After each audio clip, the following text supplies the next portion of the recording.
Chào các bạn, rất vui khi được gặp lại các bạn. Chúc các bạn cùng gia đình có thật nhiều niềm vui và hạnh phúc. Hôm nay mình sẽ cùng các bạn làm chậu hoa cúc ping pong mini. Cách làm đơn giản mà rất đẹp, các bạn cùng theo dõi nhé. Nguyên liệu để làm hoa mình đã để ở phần mô tả của video. Các bạn chuẩn bị giúp mình nhé.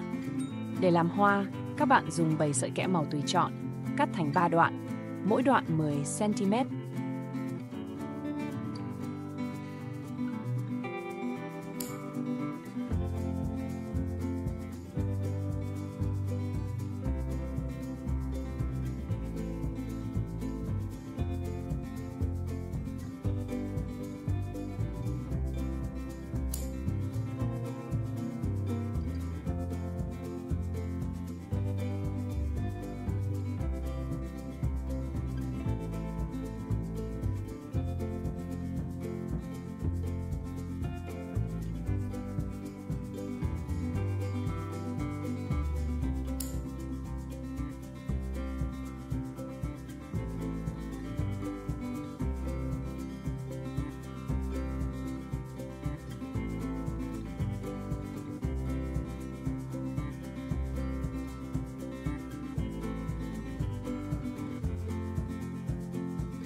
Các bạn dùng một que kẽm cành dài khoảng 20 cm nhé.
Tiếp theo, mình sẽ làm phẩm lá hoa.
Vậy là hoàn thành rồi, rất đơn giản phải không ạ? Chúc các bạn thành công! Nhớ like, share và đăng ký kênh để nhận thông báo về nhiều video hấp dẫn hơn nhé!